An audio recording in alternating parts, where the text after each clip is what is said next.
کے بارے میں انشاءاللہ میں آج آپ سے 6 سائنز ڈسکس کروں گا. 6 signs that you are on ہدایہ.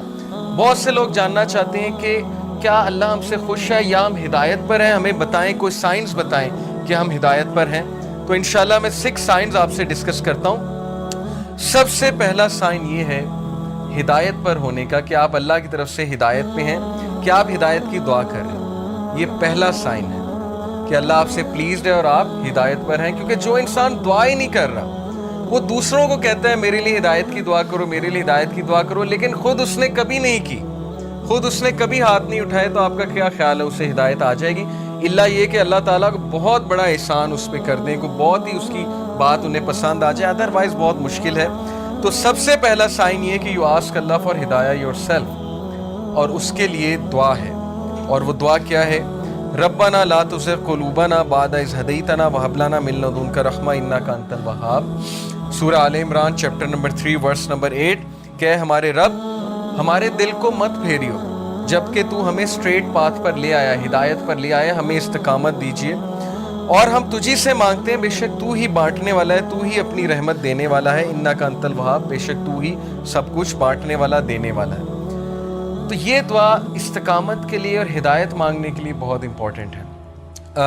جب بھی آپ دعا کی قبولیت کے اوقات ہیں نا، جیسے رین آفٹر رین یا سفر کے دوران یا اذان اور اقامت کے دوران، تو اس دوران اس دعا کو ضرور اپنی لسٹ میں شامل کر لیں. بہت جامع دعا ہے کہ اللہ مجھے کبھی بھی میرے دل کو پھیریو نہ، کیونکہ مقلب القلوب اللہ ہے. اللہ کی 2 انگلیوں کے درمیان انسانوں کے دل ہیں، اور اللہ چاہے تو دلوں کو پھیر دے. اور جب دل پھر جاتے ہیں تو پھر نیکی نیکی نہیں لگتی، بدی بدی نہیں لگتی، اور پھر دل کی کنڈیشن بہت عجیب ہو جاتی ہے. تو پہلی چیز، پہلا سائن ہے that you are asking Allah for ہدایہ. Second sign that you are turning to Allah after sinning. انسان کے ہدایت پہ ہونے کی نشانی یہ ہے کہ وہ گناہ کرنے کے بعد اکڑتا نہیں ہے، بلکہ اللہ کی طرف رجوع کرتا ہے، اللہ کی طرف بھاگتا ہے. جیسے اللہ نے کہا نا فَفِرُّوا إِلَى اللَّهِ، کہ بھاگو اپنے رب کی طرف سارے کے سارے. وہ آیت میں آپ کو سناتا ہوں، سورہ آل عمران کی ورس 135. وَالَّذِينَ إِذَا فَعَلُوا فَاحِشَةً أَوْ ظَلَمُوا أَنفُسَهُمْ ذَكَرُوا اللَّهَ. وَالَّذِينَ إِذَا فَعَلُوا فَاحِشَةً، when they commit an evil، جب یہ کوئی فحش کام کر بیٹھتے ہیں، کوئی گناہ کر بیٹھتے ہیں. اس سے ثابت ہوا کہ نیک لوگ سے بھی گناہ ہو جاتا ہے، ہر کوئی پھسل جاتا ہے. او ظلموا، اور ظلم کر بیٹھتے ہیں، انفسہم، اپنے نفس پہ. ذکر اللہ، اللہ کو یاد کرتے ہیں فوراً. اللہ کو یاد کرنے سے مراد یہ ہائے اللہ یا او اللہ یا کچھ بھی، مطلب ایک دم منہ سے نکل جاتا ہے نا، اللہ کے لیے آہ نکل جاتی ہے. یا گناہ جب کرتے ہیں ایک دم سے اللہ یاد آ جاتا ہے کہ یہ میں نے کیا کر دیا، صرف یاد آنا. ذکر اللہ، اللہ کو یاد کرتے ہیں. فاستغفروا لذنوبہم، اور اللہ سے معافی مانگتے ہیں، اللہ سے رجوع کرتے ہیں کہ اللہ مجھے بچا لے، میں تباہی کی طرف جا رہا ہوں، مجھے اس چیز سے سیو کر لے. اللہ کو یاد کیا، اللہ سے استغفار کیا. وَمَن يَغْفِرُ الذُّنُوبَ إِلَّا اللَّهُ، اور کون ہے جو گناہوں کو معاف کر دے سوائے اللہ کے؟ کوئی نہیں ہے جو اللہ کے علاوہ گناہوں کو معاف کر سکتا ہے. وَلَمْ يُصِرُّوا عَلَى مَا فَعَلُوا وَهُمْ يَعْلَمُونَ، اور کون ہے جو اللہ کے علاوہ گناہوں کو معاف کر دے. اور پھر کہا کہ یہ گناہ کرنے کے بعد پرسسٹ نہیں کرتے، اس سے توبہ کرتے ہیں اور پوری کوشش کرتے ہیں کہ اس طرف واپس نہیں پلٹیں گے. اسی لیے ٹرو ریپینٹنس کی کنڈیشن میں آپ کو بتاؤں، اسکالر کہتے ہیں کہ ٹرو ریپینٹنس یہ ہے، اگر آپ نے دیکھنا ہے نا کہ آپ کی توبہ قبول ہوئی ہے کہ نہیں ہوئی ہے، تو یہ دیکھیں کہ آپ اس گناہ سے بچ رہے ہیں کہ نہیں بچ رہے ہیں. تو گناہ سے توبہ یہ نہیں ہے کہ گناہ کیا اور پھر توبہ کی اور پھر گناہ کیا، یعنی پلان کر کے توبہ کی اور پلان کر کے گناہ کیا. یہ پلاننگ والا جو کام ہے یہ خطرناک ہے. باقی یہ کہ انسان پھسل جاتا ہے بار بار بھی، وہ بھی میں آپ کو ایک حدیث سناتا ہوں، بٹ کنڈیشن یہ ہے کہ سچے دل سے توبہ. ان ابن عباس رضی اللہ تعالیٰ عنہ عن النبی صلی اللہ علیہ وسلم قال ما من عبد مؤمن الا وله ذنب يعتاده الفینة بعد الفینة او ذنب هو مقیم. ابن عباس رضی اللہ عنہ سے مروی ہے کہ نبی اکرم صلی اللہ علیہ وسلم نے فرمایا there is no believing servant but that he has a sin he habitually commits from time to time. انسانوں میں بہت سے انسان ایسے ہیں جو ہیبیچول ہو جاتے ہیں گناہ کے، بار بار کرتے ہیں، پھسلتے ہیں، بار بار توبہ کرتے ہیں، پھر وہی گناہ بار بار کرتے ہیں.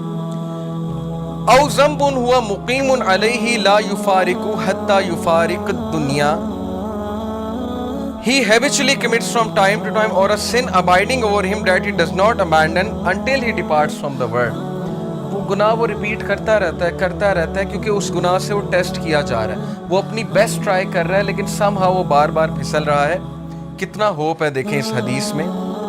ان المؤمن خلق مفتنا توابا نسیا اذا ذکر ذکر. اور پھر نبی صلی اللہ علیہ وسلم نے ہیومن نیچر بتائی. Verily the believer, بے شک ایک مومن was created to be tested, test کرنے کے لیے بنایا گیا ہے. Repenting and forgetful, if he is reminded he will remember. اس حدیث میں ایکسکیوز نہیں ہے گناہ کرنے کا. بہت سے لوگ اس حدیث کو نا ایز این ایکسکیوز لے لیں گے کہ دیکھو یہاں لکھا ہے وہ گناہ سے ٹیسٹ کیا جا رہا ہے تو گناہ کیے جاؤ. نہیں, اصل بات یہ ہے جو اینڈ میں الفاظ ہیں کہ بلیور کو ٹیسٹ کیا جاتا ہے کسی سن سے. دیکھیں سن سے کیا مراد ہے. آج کے دور میں یوتھ کو کس چیز سے ٹیسٹ کیا جا رہا ہے؟ اللہ کو پتہ ہے کہ ہم اس دور کا حصہ ہیں. اللہ کو پتہ ہے انٹرنیٹ پہ کیا ہے, اللہ کو پتہ ہے یوٹیوب پہ کیا ہے, فیس بک پہ کیا ہے, کیا فتنہ ہے اس نوجوان نسل کے لیے. اور اوپر سے شادیاں بھی نہیں جلدی ہوتی, پھر کو ایجوکیشن الگ ہے, یونیورسٹیز کا ماحول الگ ہے. اللہ کو سب پتہ ہے. اللہ تعالیٰ ہم سب کو ٹیسٹ کر رہا ہے. اور عمر رضی اللہ عنہ کا میں ایک قول آپ کو سناتا ہوں کہ وہ یہ کہتے ہیں کہ اللہ تعالیٰ تقوی کے لیے انسانوں کو ٹیسٹ کرتا ہے. جیسے سورہ حجرات میں نا کہ ان المؤمنون, تقوی کے حوالے سے جو آیت ہے میرے ذہن سے اچانک نکل گئی کہ بے شک اللہ مومنین کو تقوی کے لیے ٹیسٹ کر رہا ہے. تو یہ ہم سب کا تقوی کا ٹیسٹ ہو رہا ہے کہ تمہارے پاس اپرچونٹی کھلی ہے, انسٹاگرام ہے, فیس بک ہے, سب کچھ ہے. اب اپنے جوہر دکھاؤ, اب اپنے وہ اندر کے اس ہیرو کو جگاؤ, اپنے نفس پہ قابو کر کے دکھاؤ, اور اللہ تعالیٰ ریوارڈ کرنے والا. تو اس لیے بلیور جو ہے وہ ٹیسٹ کیا جاتا ہے. ہم میں سے ہر بندہ ٹیسٹ کیا جائے گا کسی ایڈکشن سے, کسی چیز سے, کسی سن سے. لیکن اللہ کو وہ پسند ہے جو ریپینٹ کرتا ہے, بار بار فورگیٹ کر جاتا ہے لیکن بار بار پلٹی کھاتا ہے. جھپٹنا پلٹنا, پلٹ کر جھپٹنا لہو گرم رکھنے کا ہے ایک بہانہ. تو پلٹتا ہے, بار بار جھپٹتا ہے, گرتا ہے پھر اٹھتا ہے, گرتا ہے پھر اٹھتا ہے.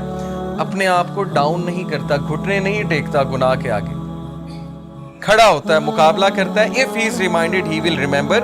اور اس کی ہدایت کی نشانی ہے کہ جب اسے ریمائنڈر دیا جائے وہ ریمائنڈر لیتا ہے. آکڑ نہیں دکھاتا آگے سے, یہ نہیں کہتا مائنڈ یور اون بزنس, تمہیں کیا تکلیف ہے, میں جو مرضی کروں. اب تو لوگ ایسے کہتے ہیں نا کہ تمہیں کیا تکلیف ہے, میں جو مرضی کروں. تو ہدایت کی نشانی ہے کہ جب اسے ریمائنڈ کرایا جائے وہ ریمائنڈر اسے افیکٹ کرتا ہے. اور یقین کیجئے ہماری میجورٹی یوتھ اس کیٹیگری میں فال کرتی ہے. ہم جج کر لیتے ہیں کسی کی ڈریسنگ سے. جیسے خواتین ہیں یونیورسٹی میں, آپ کو پتہ ہے ڈریسنگ کس طرح کی ہوتی ہے. ہم انہیں دیکھ کے جج کر لیتے ہیں کہ لو جی یہ تو ڈریسنگ ایسی ہے, لہٰذا یہ تو ویسے ہی جو ہے اسلام سے بہت دور ہے. کیا پتہ آپ انہیں ریمائنڈر دیں, کیا پتہ کوئی ایک حدیث سنائیں, کیا پتہ ویسے ہی انوائٹ کریں کسی حلقہ میں, وہ کہ اللہ رسول کی بات سنیں اور انہیں افیکٹ کر جائے اور ان کا دل تبدیل ہو جائے, چینج ہو جائے. اس لیے کبھی بھی جج کسی کو نہ کریں, ریمائنڈر دیں. فذکر ان نفعت الذکر سیذکر من یخشی, نصیحت کرو دوسروں کو اگر نصیحت اس کو فائدہ دیتی ہے. جو اللہ سے ڈرنے والا ہے, جو ہدایت پہ ہے, وہ نصیحت پکڑ لے گا. ہمارا کام ہے نصیحت کرنا, ہمارا کام جج کرنا نہیں ہے. تو یہ حدیث بہت ہوپ فل ہے, بہت ہوپ دلاتی ہے کہ انسان بار بار پھسلتا ہے, گناہ کرتا ہے, فارگیٹ فل ہے. انسان کا مطلب ہی بھولنے والا ہے. اسی لیے یہ حلقات, یہ ریمائنڈرز بہت ضروری ہیں کہ اپنے آپ کو بوسٹ رکھو. قرآن ڈیلی پڑھنا اسی لیے بہت ضروری ہے. جو بندہ روزانہ قرآن پڑھتا ہے, تھوڑا تدبر کرتا ہے, وہ بچ جائے گا انشاءاللہ. بہت امید ہے کہ وہ ان چیزوں سے بچ جائے گا. تیسری نشانی کہ آپ ہدایت پر ہیں, یہ تو تھی نا کہ آپ اللہ کی طرف بھاگتے ہیں, ریپینٹ کرتے ہیں گناہوں سے. تیسری نشانی ہے کہ you see your own mistakes. یہ بہت بڑی نشانی کہ آپ ہدایت پر ہیں, آپ کا دل صاف ہے. اپنی مسٹیک دیکھنے سے کیا مراد ہے؟ ہم سب دوسروں کی مسٹیکس تو دیکھتے ہیں, دوسروں سے تو بہت شکایت کرتے ہیں. کیا ہمیں اپنی غلطیاں نظر آ رہی ہیں؟ کیا ہمیں اپنی خامیاں نظر آ رہی ہیں؟ اپنی خامیاں نظر آنا بہت بڑی بلیسنگ ہے, اور یہ اللہ کی طرف سے نشانی ہے کہ اللہ آپ کو پسند کرتا ہے. اس لیے اللہ تعالیٰ آپ کو آپ کی خامیاں دکھاتا ہے کہ آپ کریکٹ کریں, ریفائن ہوں, امپروو ہوں, اور مزید بہتر بن جائیں. اسی لیے دیکھیں اللہ ہمیں ایسی سچویشن میں ڈالتا ہے جہاں ہماری خامیاں ایکسپوز ہوں.